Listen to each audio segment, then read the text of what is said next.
السلام عليكم ورحمة الله.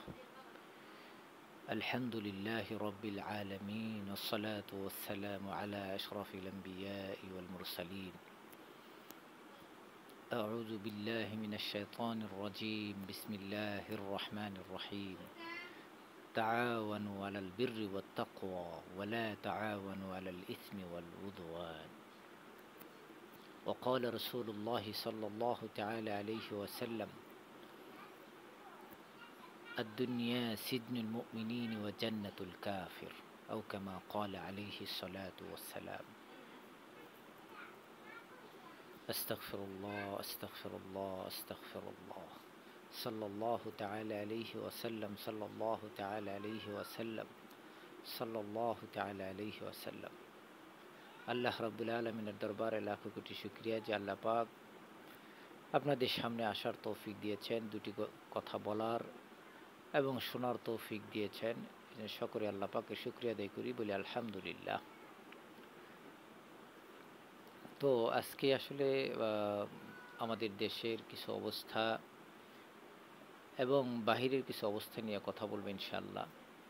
তো সর্বপ্রথম বাহিরের বিষয় নিয়ে কিছু কথা বলতে চাই, বিশেষ করে ইরান এবং ইসরায়েলের অবস্থা, বর্তমান অবস্থাটা আপনারা মোটামুটি অবগত। তো আসলে প্রচুর পরিমাণ চক্রান্ত চলতেছে ইরানকে নিয়ে। তো ইরানের অবস্থা হলো এখন সমগ্র আমেরিকা,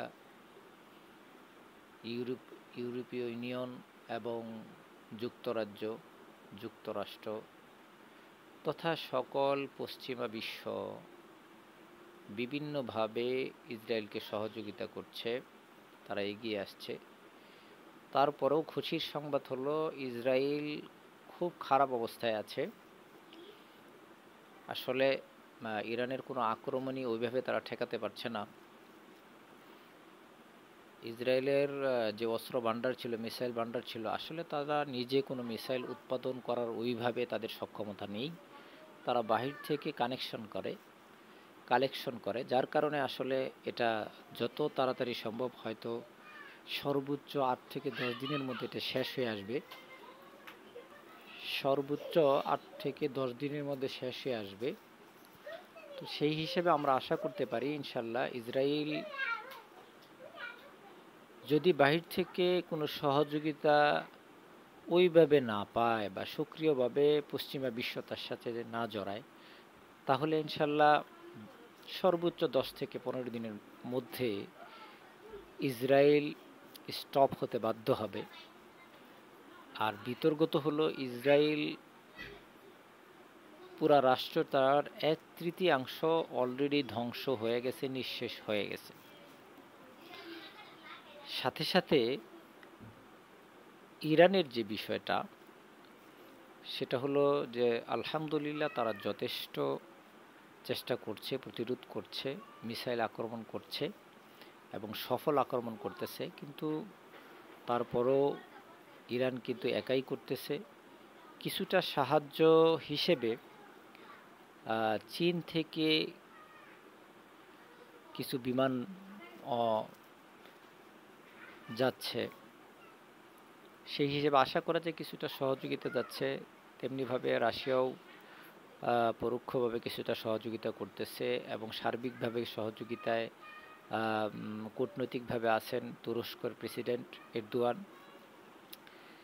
এভাবে পাকিস্তানও আসলে কিছুটা আছে, ওইভাবে সক্রিয়ভাবে থাকতে পারছে না, কিছুটা চাপে আছে। সব মিলে আসলে ইরান এক হিসাবে আক্রমণের দিকে, প্রতিরোধের দিকে তারা ভালো আছে, কিন্তু আসলে সক্রিয়ভাবে ওই সাপোর্টটা বাহির থেকে, মুসলিম থেকে যেটা আসলে হওয়া উচিত ছিল যেইভাবে, আশাতীত এভাবে হচ্ছে না। এবং সৌদি যুবরাজও এই মুহূর্তে কথা দিয়ে ইনশাল্লাহ যথেষ্ট ইরানের পাশে আছে, কিন্তু শুধু কথা দিয়েই তো সব কিছু হয় না। তো সেই হিসাবে ইরানের যে অস্ত্র ভান্ডার যথেষ্ট বড়। তো তাদের অনেক মিসাইল, আলহামদুলিল্লাহ অনেক ধরনের মিসাইল।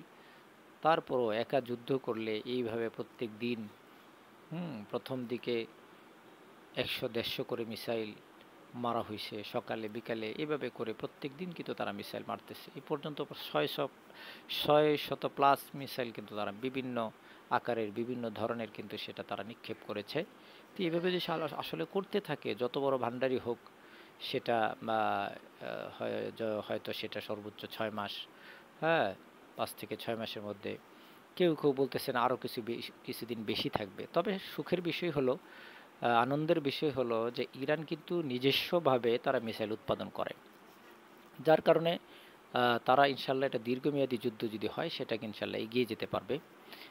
আর তারপরও আমরা বলবো সারা মুসলিম বিশ্বকে ইনশাল্লাহ এগিয়ে আসতে হবে, জোরালোভাবে এগিয়ে আসতে হবে এই মুহূর্তে। এটা মুসলিম বিশ্বের দায়িত্ব, ইমানি দায়িত্ব, এবং দূরে যারা আছেন তাদেরও ইমানি দায়িত্ব হলো দোয়া করা ইনশাল্লাহ। আর ইরানের যে বিষয়টা সেটা হলো, সর্বোপরি আলহামদুলিল্লাহ ইরানের অবস্থা ভালো আছে, যার কারণে আজকে আমেরিকার বিভিন্ন যুদ্ধ বিমান বলেন, যুদ্ধ জাহাজ বলেন, যেগুলাকে আস্তে আস্তে আমেরিকা একটু পিছনের দিকে হটার চেষ্টা করছে, এটা হলো সুসংবাদের মধ্যে কিছুটা বলা যায়। তারপরে সর্বোপরি আমরা ইনশাল্লাহ দোয়ার মধ্যে রাখবো ইরানকে, এবং সারা বিশ্বের নির্যাতিত মুসলিমদের জন্য অবশ্যই আমরা দোয়া করব, বিশেষ করে ইরান এবং ফিলিস্তিনের জন্য। তো যাই হোক, এ পর্যায়ে আমাদের দেশীয় কিছু কথা বলতে চাই, দেশের বিষয়ে কিছু কথা বলতে চাই। এটা হলো, দেশে আমাদের জানেন যে এখন অন্তর্বর্তীকালীন সরকার, তো এই সরকারটা 5ই আগস্টের পরে বিশাল এক বিপ্লবের মাধ্যমে, অনেক ত্যাগ তিতিক্ষার মাধ্যমে, অনেকের জানের উপর দিয়ে, অনেকের অঙ্গ প্রত্যঙ্গ কুরবানির মধ্য দিয়ে এই সরকার গঠিত হয়েছে। তো সামনে নির্বাচনের বিষয়টা আসতেছে যত তাড়াতাড়ি সম্ভব, কিন্তু এখানে আপনাদের কিছু পরামর্শ চাওয়া, সেটা হলো যারা আমার কথা শুনবেন তারা অবশ্যই আপনারা খেয়াল দিবেন, পরামর্শ দিবেন, আপনারা কি আসলে নির্বাচনটা চান কি না, না এই সরকারটাই একটা জাতীয় সরকার হিসাবে রাজনৈতিক দলদেরকে সাথে নিয়ে তারা একটা সরকার গঠন করুক, যেখানে আসলে এইভাবে প্রফেশনালি নির্বাচন যেরকম হয়, আমরা তো অতীতে অনেক নির্বাচন দেখেছি, তো দেশটা তো ভালোই চলছে মোটামুটি, এটা জনগণের কথা, মোটামুটি অধিকাংশ মানুষের কথা। সেই হিসাবে একটা জাতীয় সরকার গঠন করে একটা দীর্ঘমেয়াদ পর্যন্ত এই সরকারটা চলতে পারে, এরকম যদি হয়, এরকম পরামর্শ যদি আপনাদের থাকে, তাহলে আপনারা এরকম একটা পরামর্শ ইনশাল্লাহ দিতে পারেন, এগিয়ে আসতে পারেন। আর যদি বলেন যে না, নির্বাচনই ভালো হবে এবং নির্বাচনের মাধ্যমে একটা সরকার গঠন হবে, সেটাও যদি আপনাদের পরামর্শ থাকে সেটাও আপনারা বলতে পারেন। তারপরেও বলা যায় না আসলে ভবিষ্যতের বিষয়গুলো কোনটা ভালো হবে কোনটা খারাপ হবে আল্লাহ পাকই ভালো জানে। তবে আল্লাহ পাকের কাছে এটাই বলা যে আমাদের দেশের জন্য যেটা ভালো হয় এরকম একটাই যেন আল্লাহ পাক কবুল করেন, এটা আমরা অবশ্যই প্রত্যাশা করব। সার্বিকভাবে সবাই এই বিষয়টাকে নিয়ে একটু মালিক আল্লাহ পাকের কাছে দরখাস্ত করব, চাইব, দোয়া করব, এবং সাথে সাথে নিজেদের অবস্থান থেকে যতটুকু চেষ্টা করা দরকার ইনশাল্লাহ করব। তো সবাইকে ধন্যবাদ। ওয়াখির দাওয়ানা আনিল হামদুলিল্লাহি রাব্বিল আলামিন। আসসালামু আলাইকুম ওয়া রাহমাতুল্লাহি ওয়া বারাকাতুহু।